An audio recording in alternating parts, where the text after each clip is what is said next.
Hello friends, my name is Tarun Saini. तो अपन आज SCI की 9वीं क्लास है और 9th क्लास के अंदर अपन 9वां पैटर्न देखेंगे। तो बहुत इंपॉर्टेंट टॉपिक है SSC railway bank 1 day exam के लिए बहुत इंपॉर्टेंट टॉपिक है ये SCI का।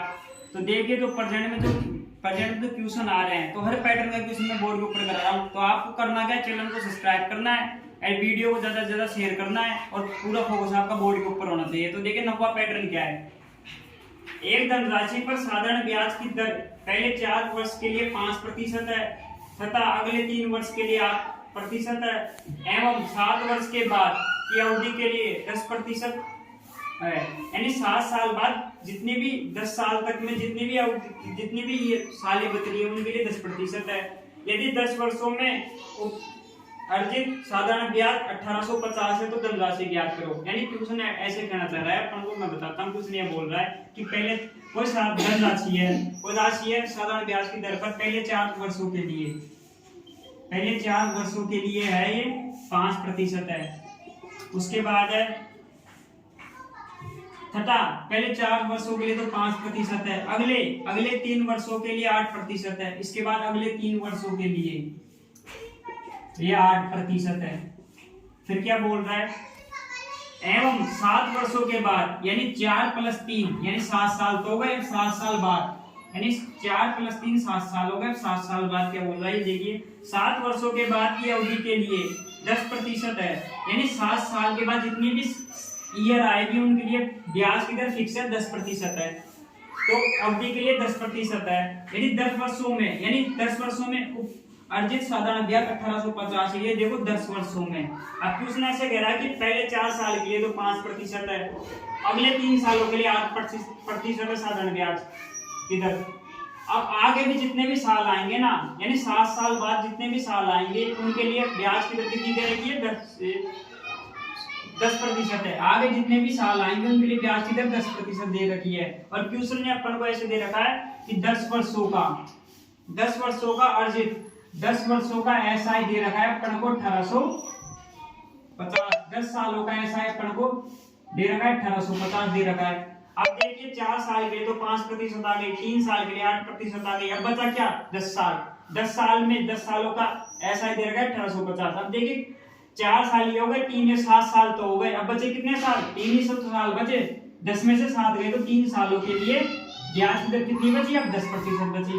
तो ये अब देखिए टोटल सब ये कितने साल हो गई, 10 साल हो गई ये। अब 10 सालों का तो ऐसा आ गया 1850। अब देखिए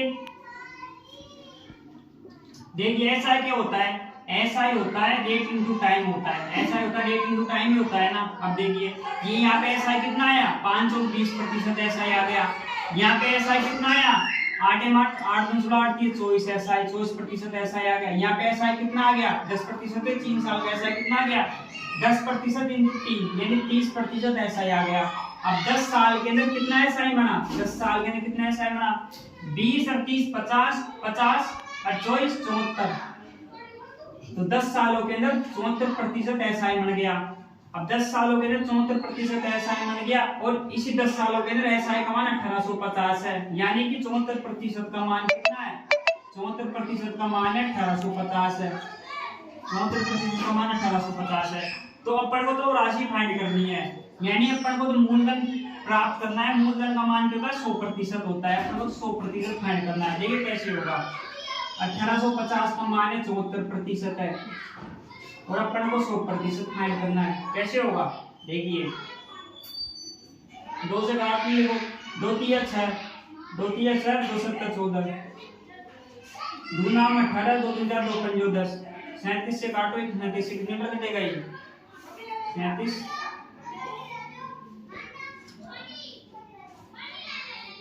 से कट जाएगा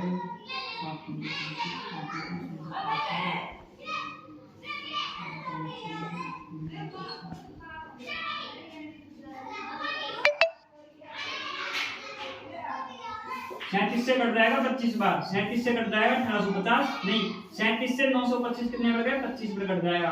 तो 25 × 100 2500 रुपए। तो मूलधन कितना है, 2500 रुपए। देखिए करना क्या है, अपन को क्वेश्चन देखो धनराशि दे रखी है, उस धनराशि में अपन अपन को धनराशि फाइंड करनी है, कोई मूलधन है अपन को फाइंड करना है। उस मूलधन के अंदर अपन को क्या दे रखा है कि पहले 4 सालों के लिए तो 5% की दर लग रही है, उसके बाद अगले 3 सालों के लिए तो 8% ब्याज की दर लग रही है, और उसके बाद जितने भी साल आएंगे आगे के उनके लिए 10% ब्याज की दर लगेगी। और अपन को 10 सालों का सालाना ब्याज 1850 दे रखा है।